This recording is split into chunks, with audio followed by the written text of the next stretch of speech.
C'est bon, c'est correct. OK. Ben, je répète, salut tout le monde. Je suis bien content de vous voir ce soir. Comme vous allez voir, il n'y a pas de PowerPoint. C'est rare, j'en fais pas, mais c'est plutôt une prédication que je vais emmener ce soir. Puis, c'est quelque chose que j'avais médité, puis un titre, mon titre, c'est Un Dieu qui souffre. Puis quand on regarde le prophète Isaïe, vous savez, Isaïe est reconnu comme étant le cinquième évangile de la grâce. C'est pas un évangile pourtant. On se trouve dans l'Ancien Testament.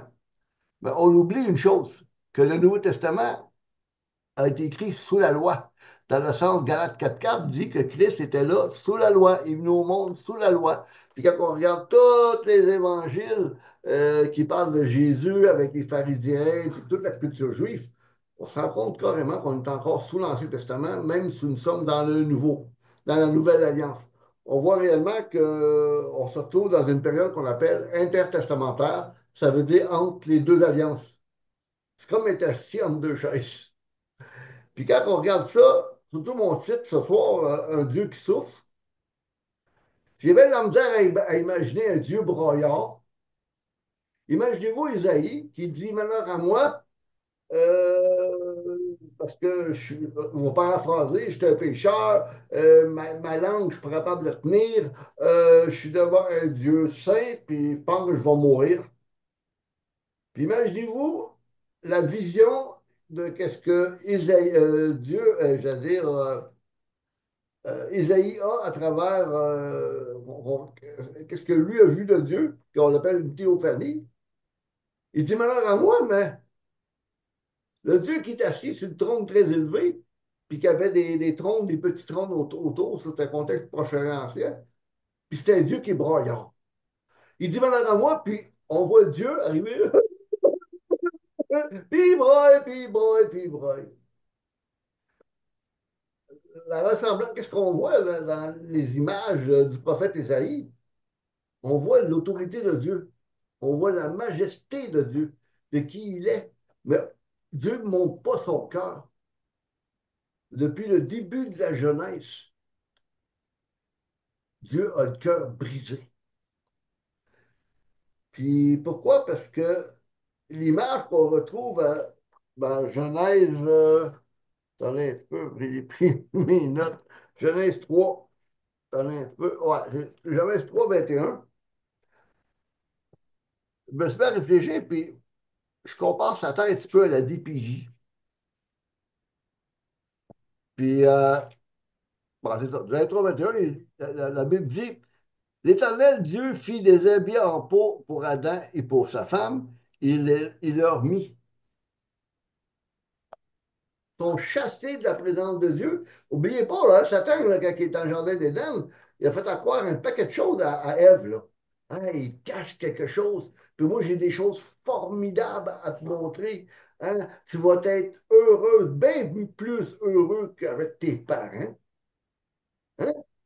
Dans le cas qui nous concerne, c'était Dieu, va être bien plus heureux. Hein? Avec moi, là, tu vas être libre, etc. Mais Adam et Ève, ils ne comprenaient pas que ce qu'il leur offrait, c'était des chaînes. Et le texte biblique de la Genèse, on voit qu'il leur mit les vêtements. Imaginez-vous la DPJ qui vient, qui est une représentation de Satan, la DPJ qui vient chez vous, voler tes petits, puis tu vois le père ou la mère, pour la dernière fois, se mettre à genoux devant ses petits-enfants, puis les revêtir de peau, d'habits. On pourrait contextualiser aujourd'hui, je ne sais pas, changer les couches la dernière fois ou quoi que ce soit, parce que la DPJ vient voler cette relation intime que le père et la mère avaient avec leur enfant, en leur disant, hey, les petits, là, j'ai un beau cadeau. Où vous allez aller, là, ces parents-là là, sont adoptifs, sont bien meilleurs que tes propres parents. C'était ça l'erreur qu'il y a eu, là. Satan est venu chercher Adam et Ève. Il leur a fait accroire qu'ils étaient pour avoir une vie extraordinaire, qu'ils deviendraient comme Dieu. Parce que dans le fond, le Dieu qu'on sert, c'est un Dieu qui est mauvais. Il leur cachait des choses. Hein? C'est un Dieu hypocrite, méchant. ratoureux. Mais moi, je vais te montrer comme quoi que je suis plein de grâce, plein d'amour. Je vais t'accorder la liberté. Je vais te mettre avec des parents qui vont te laisser faire, puis tous tes propres désirs, hein. Puis là, tu vas réellement trouver le bonheur. Malheureusement, on sait très bien, le texte de la Genèse et tout ce qui en suit, c'est pas ça qui est arrivé dans le fond, hein. Donc, quand il a été obligé de chasser Adam et Ève du jardin, puis qu'il leur a mis les vêtements, il aurait pu dire, hey, arrangez-vous avec ça. Arrangez-vous, habillez-vous. Je viens de tuer des animaux pour vous habiller, là, hein? Puis maintenant, sortez de là de suite. Non, la compassion de Dieu avec un cœur, c'est le texte ne le démontre pas, mais c'est sûr et certain que Dieu avait un cœur brisé de prendre Adam et Ève et dire dehors de ma présence.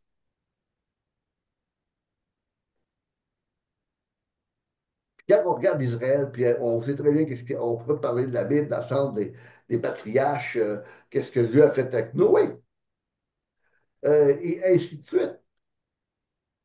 Toute l'histoire d'Israël, c'est l'acceptation de Dieu par rapport à on pense les gens qui ont été déportés d'Israël, je sais pas, au moins deux fois, puis que Dieu criait après Israël. Comment il criait après Israël?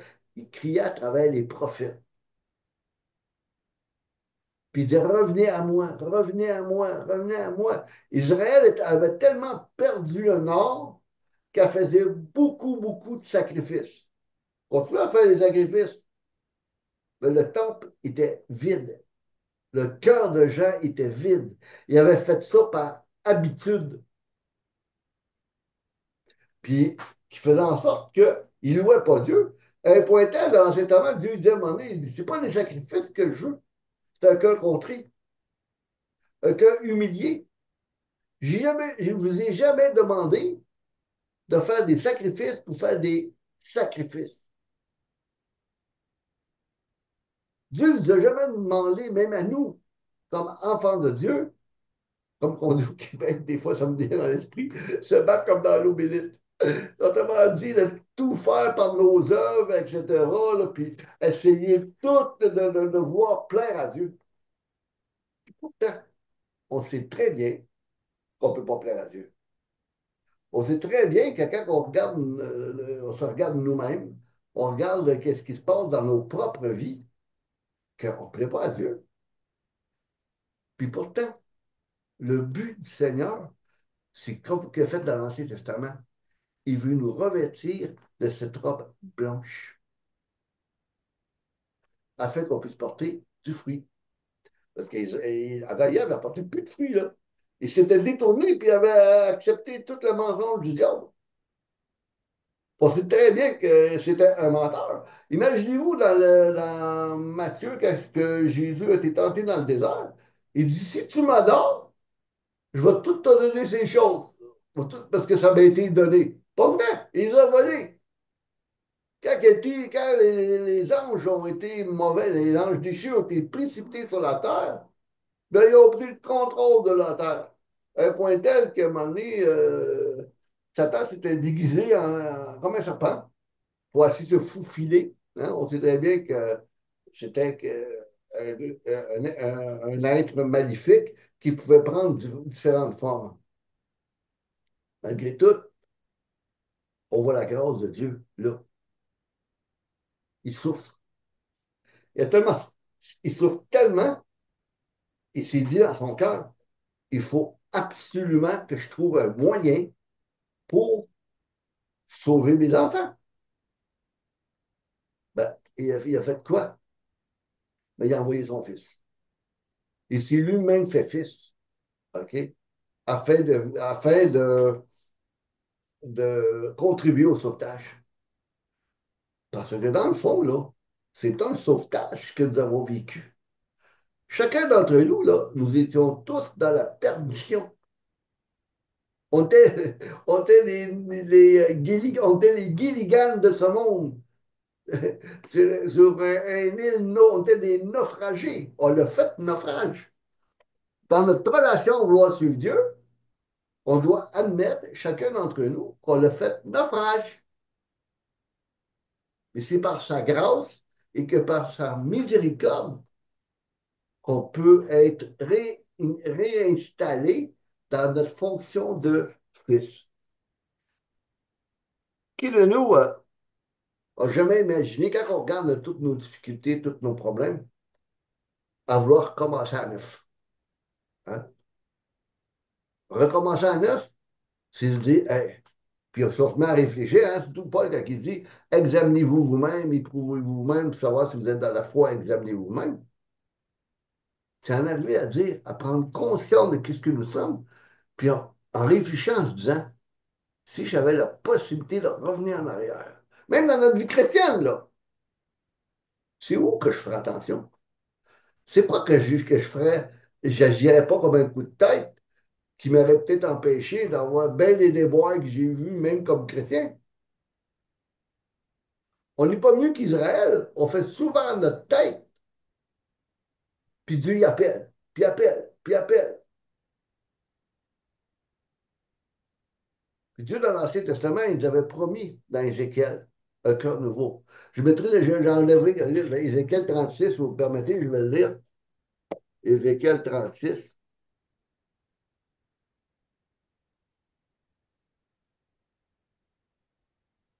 Euh, je vous donnerai un cœur nouveau et je mettrai en vous un esprit nouveau.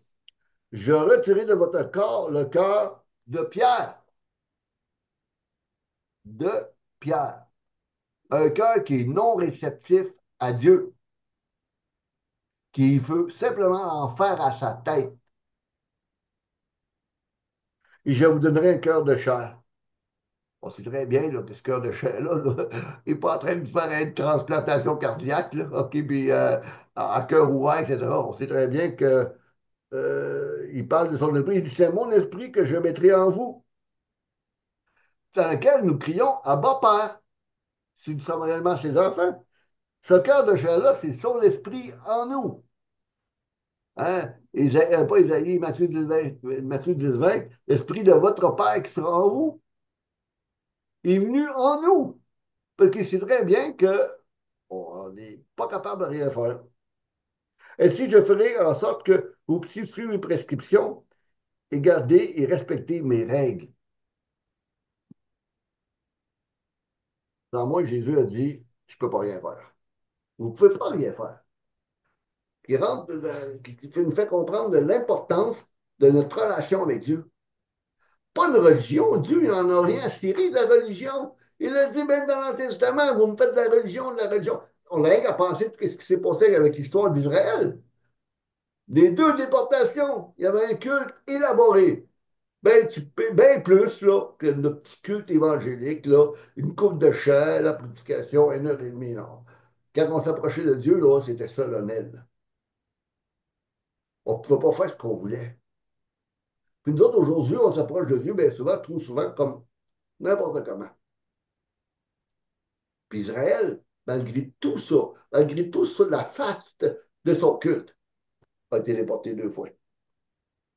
Comme par 2 fois.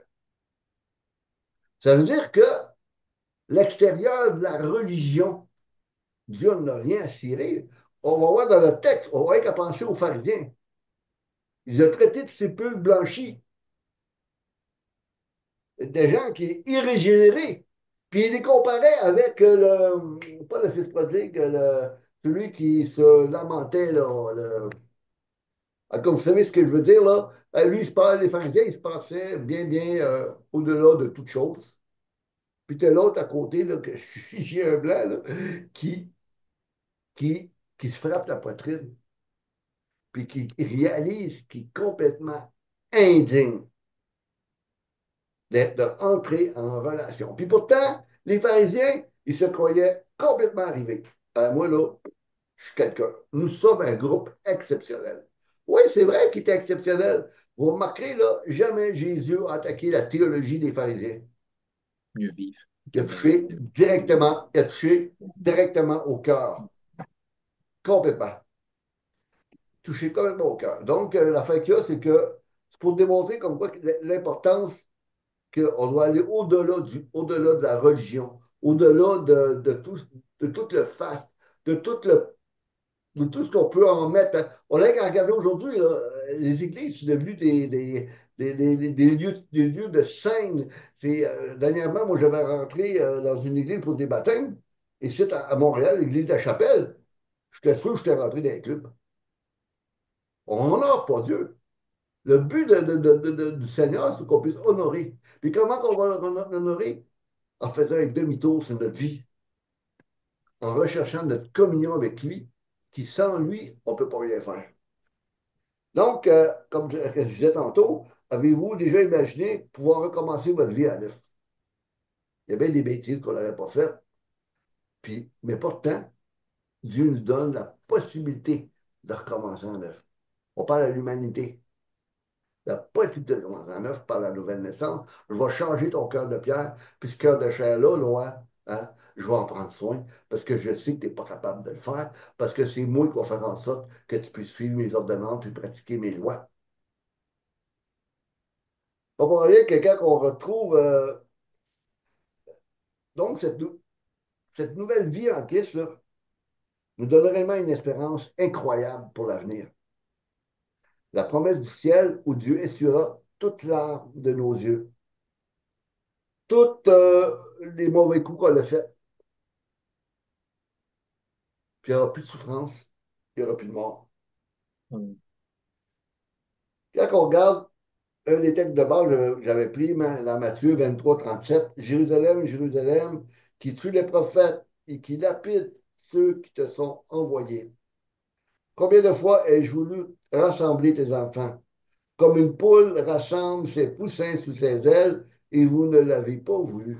Écoutez, quand Dieu il dit mon fils, là, pas mon fils, excusez, Jérusalem, Jérusalem, c'est pareil qu'il pourrait dire, là, hey, ma fille, ma fille, ma fille, mon fils. Hey, imaginez-vous, là, un père qui voit son fils qui est dans la drogue, dans le vol, qui dérive complètement, puis qu'il shake comme ça. Hey, mon fils, réveille-toi, tu comprends-tu, là? Tu t'en vas sur le mauvais chemin. Quand on regarde notre texte, dans la première section du texte, posez-moi la question, à qui s'adressent premièrement ces paroles? Il s'adressait aux pharisiens, carrément. Même on va voir l'entendre dans le texte du fils prodigue, c'était les pharisiens là, que Jésus il condamnait, là, qui se passaient au-dessus de tout. Hein? C'est-tu écœurant un fils qui abandonne son père qui est âgé, qui prend tout, qui dilapide son héritage, puis qui termine dans un endroit où il mange avec des cochons, puis qui était carrément la chose la plus grave qui pouvait arriver pour un juif. Puis quand on voit le père Et- arriver, on va voir dans le 15, vers son fils, puis qui court vers son fils, puis qui relève sa robe. Au prochain ancien, c'était indigne de faire ça pour un père. Parce que le père, là, avait été méprisé. OK? Et c'est le fils qui devrait courir vers son père. Mais c'est le père qui court vers le fils, malgré tout ce que le fils lui avait fait subir. Le fils, là, c'est nous. C'est nous. Le chef des chefs religieux représente tout ce qui est pasteur, diacre ou peu importe. Les gens, puis même d'une façon indirecte aussi, tous les gens qui ont réellement compris, qui ont réellement saisi la grâce, et qui, malgré tout, tournent le dos à Dieu dans une marche qui honore pas Dieu, qui le déshonore comme le fils prodigue avait déshonoré son père. Donc, quand on voit les paroles que Jésus avait dit, je ne dirai pas le texte de Matthieu 23, 29, 36, là, vous le lirez vous-même, qui démontre comme quoi que Jésus a traité les pharisiens d'hypocrites. C'était des gens qui étaient honorés, qui se pavanaient, qui étaient les défenseurs de la loi. Mais il est traité de quoi? De sépulcre blanchi, avec des ossements de mort. Vous paraissez beau dehors, mais dedans, vous êtes plein d'ossements de mort. Donc, ces paroles, en rapport avec ces dirigeants, ça marque un point de rupture. Puis des fois, dans notre relation avec Dieu, des fois, hein, le fameux disque brisé, hein, on était jeunes, les 33 tours, on faisait des grappins, là, ça faisait toc, toc. La musique, on n'est plus capable de la jouer. Hein? C'est que Dieu, dans ce haut de son trône, la louange qu'on lui offre, il attend souvent, toc, ça accroche chez lui. Toc. Il n'y a rien qui poursuit, il n'y a rien qui est conséquent parce que notre vie a fait en sorte qu'on a fait une rupture sur le disque de louange qui devait être adressé à Dieu.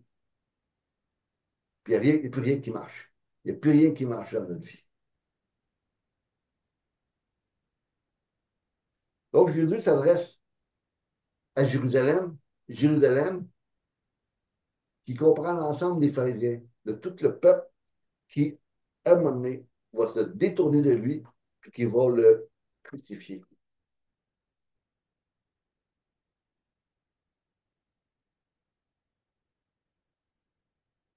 Le fils prodigue est donc l'exemple type de ce que nous sommes réellement. On sait très bien que le frère aîné dans la parabole de Luc 15, ce sont les pharisiens. Dieu nous appelle à faire un virement, de changer de maître, d'arrêter d'avoir accepté de vivre avec des parents qui honoraient pas Dieu, qui est l'image de Satan avec la DPJ que je vous disais au début. Satan, là, c'est le trompeur par excellence. Puis trop souvent, d'un côté impulsif, on se laisse guider par lui. Dieu m'aime pas. J'ai fait des affaires, puis Dieu m'aime pas. Ma relation avec Dieu est réellement pas bonne. Euh, Dieu est absent dans ma vie. Oui, Israël a vraiment pu sentir ça, surtout quand ils ont été déportés. Dieu est peut-être absent dans ma vie. Mais Dieu il avait toujours promis que le reste reviendrait. Il n'avait jamais voulu détruire la nation au complet. Ce même Dieu-là, il n'est pas là pour nous détruire. Il est là pour nous reconstruire. Si on veut réellement se laisser construire, reconstruire, sur des bases, pas nos bases à nous autres, ses bases à lui. Puis, quand on regarde ça, donc ce cri de douleur de Dieu, Israël, Israël, ma fille, mon fils, on pourrait nommer tous les superlatifs, là, démontre le cœur de Dieu, un cœur blessé par des hommes qui ont reçu une position d'autorité, puis puis cette autorité, d'autorité, c'était là, puis c'était pas là pour dominer, c'était là pour conduire le peuple à Dieu. Pas pour rien qu'on entend pas Pierre à un moment donné dire, moi, ancien comme eux, puis qui parle à l'Église, il dit que les anciens ne doivent pas dominer sur le troupeau. Le problème, c'est que les pharisiens ont préféré garder leur pouvoir. Comme nous, la même chose. Trop souvent, on désire garder notre pouvoir, notre autonomie. Hein? Moi, je vais suivre Dieu à ma façon, à moi. Ma Bible, ouais, ben, il y a des choses que j'aime pas là-dedans, là, j'ai un peu de difficulté, là. Non, je ne suivrai pas ça.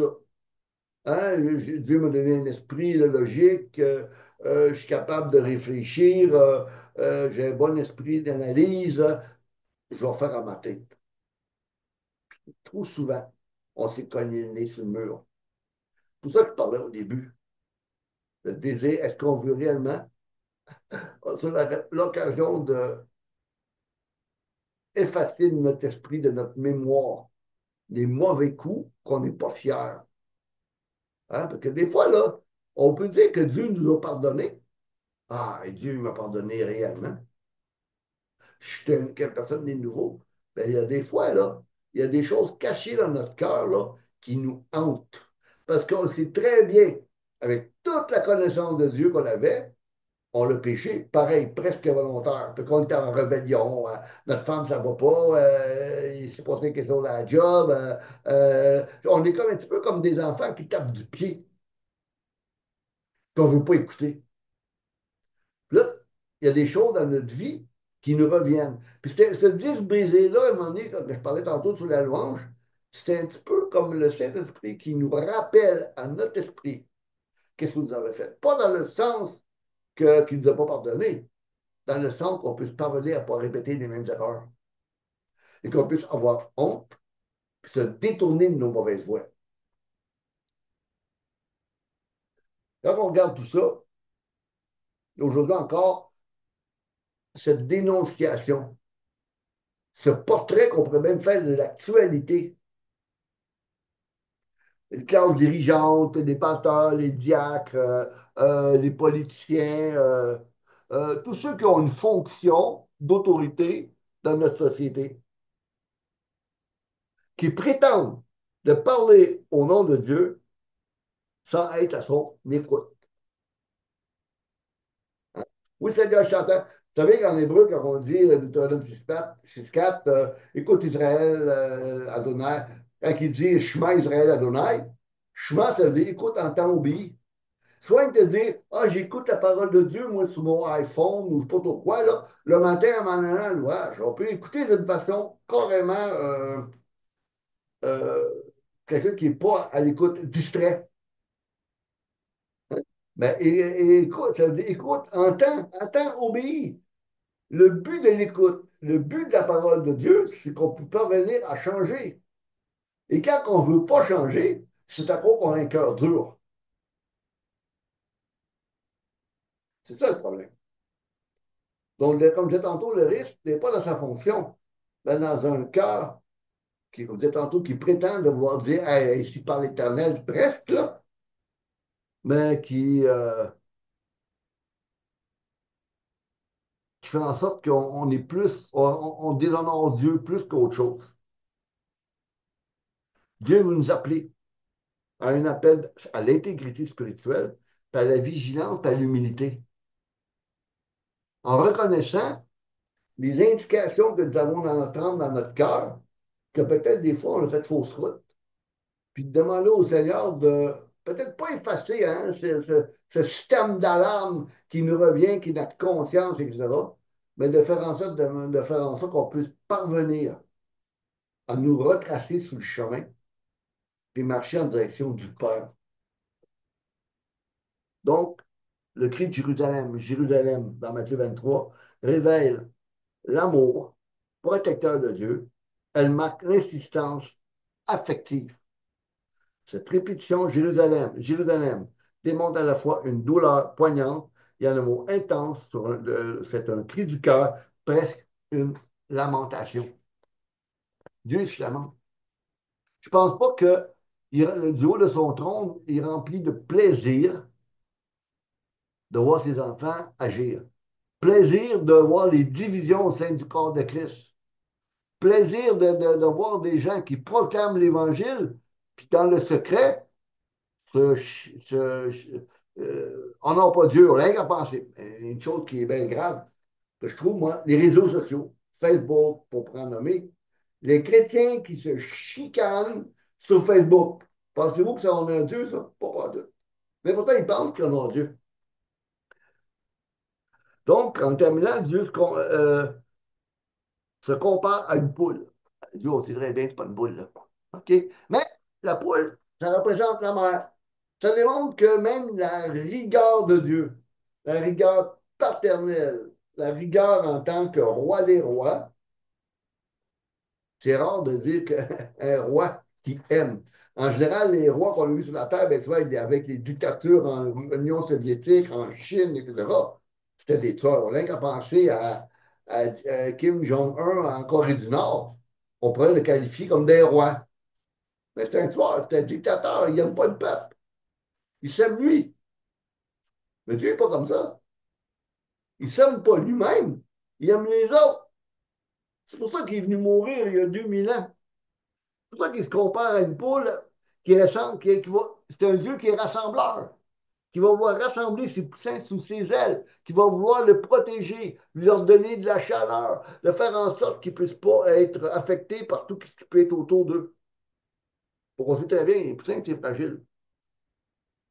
Donc, on voit une image de tendresse puis de refuge. Dieu est un père, mais il manifeste aussi un amour, que je voulais dire, mais un amour maternel, doux, protecteur. Il voulait couvrir son peuple, mais celui-ci a refusé. Combien de fois qu'on refuse des fois, là, c'est croche? On refuse, non? Il ne faut pas aller là, non, non. Je suis fâché, Seigneur, un matin, je ne lis pas ma Bible. Ah non, non, non, non, moi je ne prie pas, je t'ai écœuré, là. Ah non, non, non, non, puis je suis tout le temps, non, non, non, non, non, non. Puis après, on se demande pourquoi Dieu se retire de notre présence. On se demande pourquoi. Ce verset montre un Dieu qui aime passionnément, qui respecte notre liberté. Nous sommes des êtres libres, mais qui souffrent du rejet de son amour. Aujourd'hui encore, il nous appelle sous ses ailes, là où se trouve paix, pardon et sécurité. Que Dieu te bénisse.